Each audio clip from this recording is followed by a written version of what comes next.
Hey y'all, what's up? My name's Angela. Welcome to my Worst Books of 2020 video.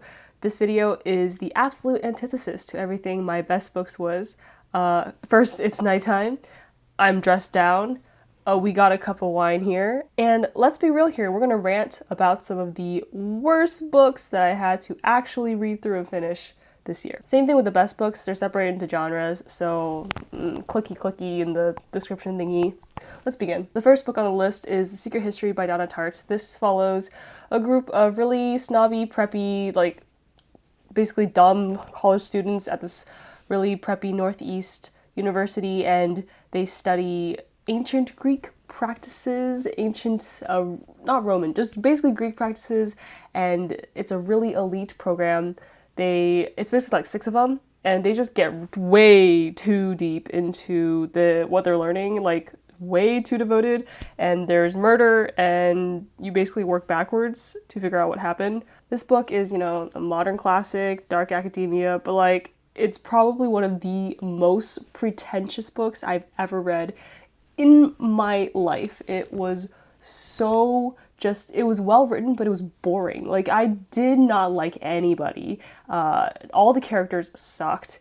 I think it was a Bunny, that's his name. He was the worst out of all of them. Did not care about him. And overall, I really regretted finishing it, but I wanted to finish it just because I was like, everybody had read it.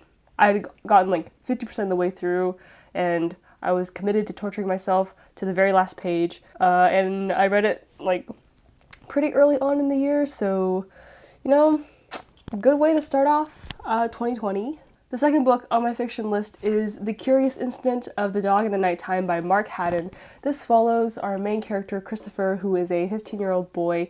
He has autism, I think specifically, and he basically is writing this memoir of sorts, or the story of his life. And what happens is it all starts when his neighbor's dog is found murdered in her yard, and he decides that he's going to take it upon himself to figure out what the heck happened to his neighbor's dog. And he doesn't just uncover mysteries about his dog. There's like a whole ton of drama, and it involves him, his family, the whole neighborhood. It's kind of wild. But the reason why it was the most disappointing was because I see this stupid book everywhere I go browsing on like thrift book websites, and it was really super wildly popular a few years back. The pacing of the book was probably the weirdest part. So we get to this big huge plot line, and it ends up at this point where you're like, oh my gosh, so many effed up things have happened to this kid. Like, how is it gonna get resolved? How is he gonna like pull himself out of it?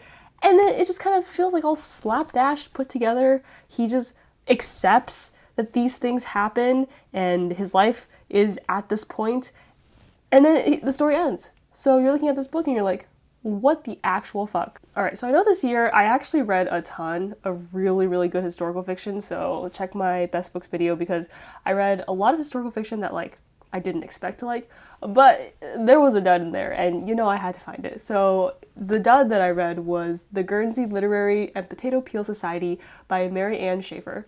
This was made into a Netflix movie, which I did see first, which is what made me pick up the book. And this is about this journalist. She's not a journalist. She's a novelist. She basically finishes this book. It gets wildly popular. She's looking for material for her next book. And she discovers this little town, this island called Guernsey, and there's this book club on this little island, and she gets really weirdly invested right from the beginning in this like nondescript book club and in the people's stories there. So she packs her bags, travels to this little island to meet all the people there, figure out the stories. And also this is like post World War II. I think post World War II. It's post one of the wars in Europe. So hence also why this probably didn't work out that well for me. But basically, it's just basically her following this book club around in the form of letters. So the book is entirely written in letters. And several things about this book didn't work out. First, it was just really bland. It was like the movie had this very kind of like nostalgic feel to it. Like the characters' backstories were woven really well into the plotline, and you could really get this also sense of kind of like comedy. And this book was just like the way watered down version of that. Basically, the letters were just really boring to read through, and then also the romance at the center of it was also just really boring. Like, the movie super hyped it up and made it kind of like a little bit tension filled, and there was some, you had something to wish for throughout the plot. This one was just nothing. Like, I don't remember anything that happened specifically besides like the overall general plot. So out with the old. Alright, so on to the disappointing romances of this year. I read quite a few very bad romance books, but these were the ones that kind of like really stung that they were bad. And the first was The Dare by Lauren Landish. This follows our main character, I don't know what her name is, Elva. Basically, her and her best friend have this game going on since forever where they dare each other to do mostly sexual dares to mostly strangers. And so one day her best friend, who also works with her at the same place, dares her to kind of make a move on her boss. And this turns into a situation where her boss kind of blackmails her into working for him, like directly as his like secretary or something. And it's supposed to be like a romance between her and her boss, whatever. Basically, the characterization was pretty darn terrible. Like, the best friend was just a yes man. She was a yes man through and through, just basically this main character's hype man. The way the dares played out was just so cheesy and juvenile. Like, they'd be like, even with her and her boss, they got to this point where the dialogue was like, I dare you to go out on a date with me. And then she'd be like, I dare you to take me to this restaurant. Like, that kind of level of just petty banter drove me up the walls. It was so boring that I don't think I even finished this. I think I got like 30% through because I read it for like a readathon. So yeah, I don't regret it. Don't read it. And the other disappointing romance book that I read this year was War by Laura Thalesa. This is the second book in the Four Horsemen of the Apocalypse series. Basically, the series, the Four Horsemen of the Apocalypse, come down to Earth and they rain destruction and terror and death throughout all the lands, and this one is about war. So our main character ends up getting captured by war, and he takes her as his bride, and she's basically trapped at his camp while he continues moving from city to city, killing people and starting wars, and she's very staunchly against it for obvious reasons. This one didn't work out just because, for me, what happened was it focused a lot on like the enemy's part. Like, they had so many moral differences, and she was supposed to be this like really strong, stubborn, like moral high ground compared to War, where she was anti everything he was doing, and that was the main reason why she just hated his guts. And he, for like no reason, wanted her as his wife, and like also refused to listen to her. And they just kind of like there was no give. They just kept holding on to their positions for the longest time until suddenly, they got together. I don't understand the character developments that happened kind of throughout the book. It just dragged on forever and ever. Honestly, like, if the book had been maybe it's like 100 pages shorter, I might have been more okay with it. But yeah, this one just, I was just so bored by the end. Alright, on to the YA section. So I actually had a YA section planned for my best books of 2020, but yours truly didn't see that section when she was filming the video and completely missed out on it. So I guess we're only going to have a worst YA books of 2020 that I read this year. And the first one is Opium and Absinthe by Lydia Kong. So this is, again, we're going with the theme of most disappointing. This isn't like a badly written book or anything, but basically it's set in the early 1900s in New York City. We're following our main character, Tilly. She ends up finding her sister dead, and her sister has these 2 puncture marks in her neck. Now, this is the time where Bram Stoker's Dracula is becoming really popular, and so she obviously thinks that there's an actual vampire running around and just killed her sister. While struggling to uncover the truth behind her sister's murder, she's actually also battling this developing addiction she has to laudanum from an injury that she got where she had to keep taking laudanum. So it's this these dual kind of conflicts and things that she's kind of having to face. And let me tell you what the most disappointing part of this book was. It was that I went into it thinking that it was a supernatural book. Friends, it is not a supernatural book. It is a historical fiction book that deals with drug addiction. It's got a little bit of a mystery crime thing. It is basically just a historical fiction with some spice. It's really just trying to paint a picture of New York City at that time and kind of society and how people like interact in the different social levels. Yeah, no supernatural creatures there. And that was ultimately what kind of made this book super disappointing, because I got like 60 to 70% through, and the mystery of her sister's murder had been kind of like resolved-ish at that point, and I was like, oh, well, there's no vampires, so whoop. I do apologize if that kind of feels like a spoiler. It is a spoiler, like I'm telling you there's no vampires, but I don't want you to face the same disappointment that I did when I went in and found out that it was not supernatural. So just read this as a historical fiction. That's my warning there. And the other YA book I want to talk about is Heiress Apparently by Diana Ma. This book follows our main character Gemma, who is an up-and-coming actress, and she gets a role in a movie where she has to film in Beijing, China. The catch here is that her parents have been very, very obviously like anti asking about her family history and anti her going to China ever. So she kind of has to secretly go there. So when Gemma gets to China, she realizes that she actually looks exactly like one of China's most notorious socialites, Alyssa, and they kind of get drawn together, and they realize that there's more secrets and histories that Gemma's family hasn't been telling her, and more connections between the two of them than Gemma ever realized. So this book was kindly sent to me as an ARC, so thank you very much to the publishers and for NetGalley for sending this ARC to me.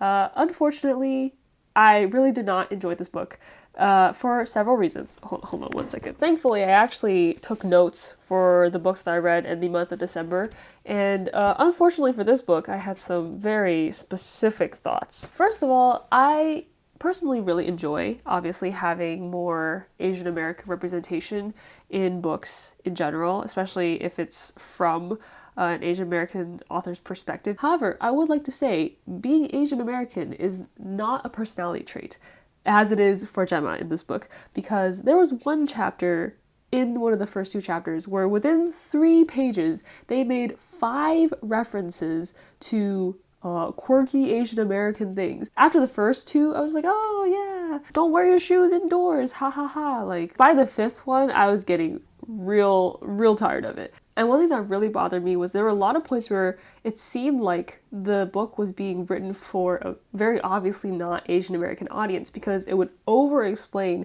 these very obvious things if you were Asian American. For example, one thing that like baffles me even to this day, the book explained the word ni hao, which is hello. It explained ni hao in such great detail. Like it went like, you good? Like it explained it like that. I was just like, that was a detail that was unnecessary and very like cringy. It just made me just like shrivel up inside.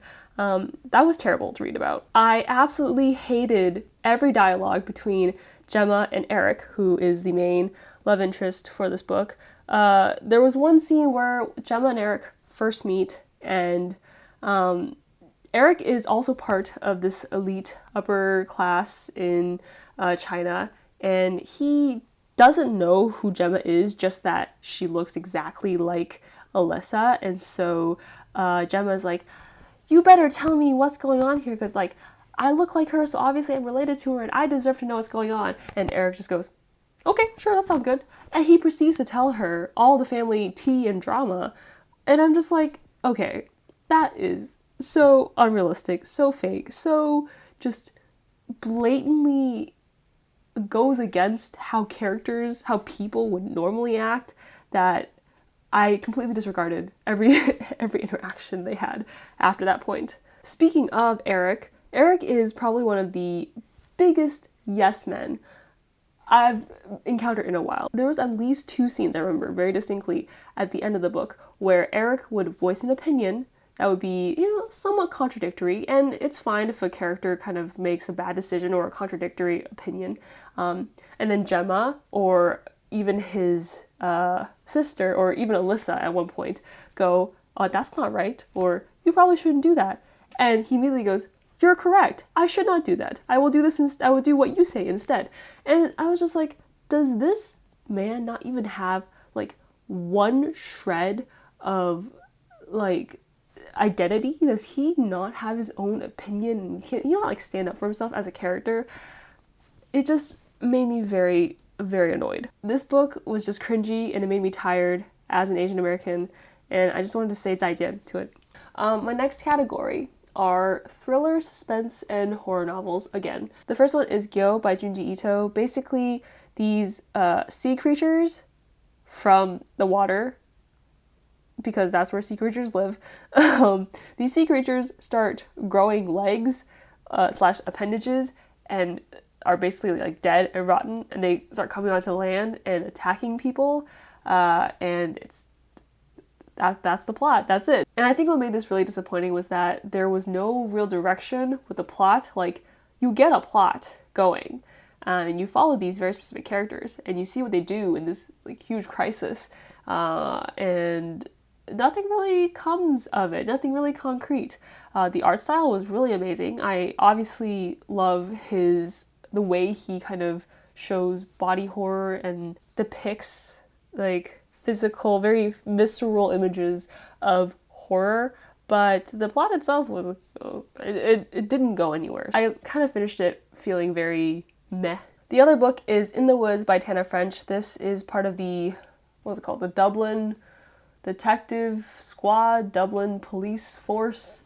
The Irish police people. In this book, at this archaeological dig site, they find this body of this little girl, and this one certain police squad has to solve the mystery of her murder. And it's a very procedural crime book. It's obviously very well known. This entire series, I think, has been up for awards, like in the Goodreads awards, just because it's like pretty popular. And I think what made it really disappointing was just kind of how boring it was at times, and maybe how frustrating the characters were. So boring as in, I don't think necessarily that procedural police work in a book is really easy to make well done. And also the characters were just hella frustrating.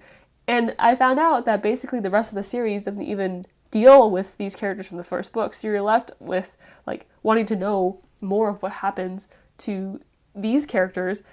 And then you find out the rest of the series doesn't even deal with them anymore. They're just poof, vanished into thin air. Yeah, so pretty disappointing there. And the last book in this category is Pet Sematary by Stephen King. This follows our main character Lewis and his family, the Creeds, who are moving to this rural area in Maine. And by their house, there's this little plot of land called the Pet Cemetery, and there are some very spooky things that happen in regards to that cemetery, as well as to his 2 children. I think what kind of killed this book for me was that I saw the movie first, and it wasn't even worth it. Like, the movie sucked. The movie was objectively one of the worst Stephen King movie adaptations I've seen, and the book was somehow not better. Like, for 95% of the book, I thought it was very bland.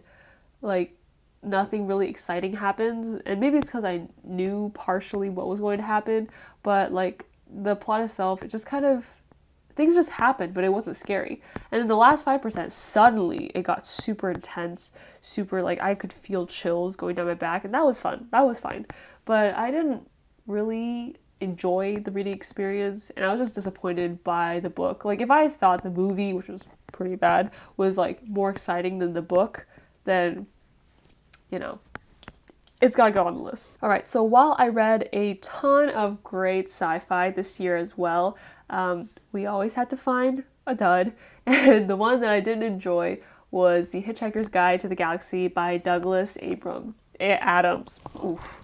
Oof. Hitchhiker's Guide to the Galaxy by Douglas Adams. So this follows our main character who discovers that the Earth is getting blown up to build an intergalactic highway system. And at the last minute, he and his alien buddy hitchhike onto a passing by alien spaceship, and they basically are in this improbable spaceship that makes improbable things happen. That's the thing with this book. It was very, like, the plot was pretty ambiguous. It was very lighthearted science fiction, and that I really appreciated because it didn't take itself too seriously. But what I didn't like, and what I was really disappointed by, was that like the setup of the plot and the characters and like what was happening was already in it of itself very ridiculous and very funny. But then it would also try to interject these moments of like, oh, I'm so quirky, let me just toss in this quirky bit of information that is so funny, ha ha ha, and it really wasn't funny. It was really cringy. And ultimately at the end, I think I liked this movie better. I also saw the movie version of this book before I read the book, so maybe the mistake is that I just keep reading books after I watch the movie and I obviously won't like the book better. I don't know, but this movie, I would also recommend it over the book. We're done with those! Thank you very much for sticking around for a wild year of reading, even through the not so great books. I was originally not going to make this video just because, like, I tried it once, I wasn't feeling it. I was trying to give very, like kind of serious, but also, like, snappy, witty commentary on why I didn't like these books. And I just got halfway through and I was like, dang, I'm not having fun. It's just not fun to kind of like professionally rant about books in like a corporate professional way. Like, I just want to say these books sucked and I didn't like them. I mean, I might not like them. You might like them.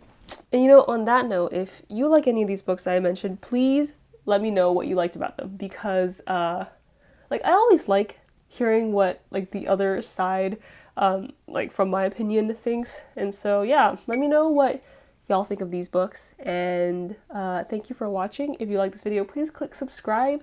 If you like this video, please click like and subscribe and watch later and add to playlist and share with your friends, and follow me on Instagram where I post once to every 2 months. Yeah, bye.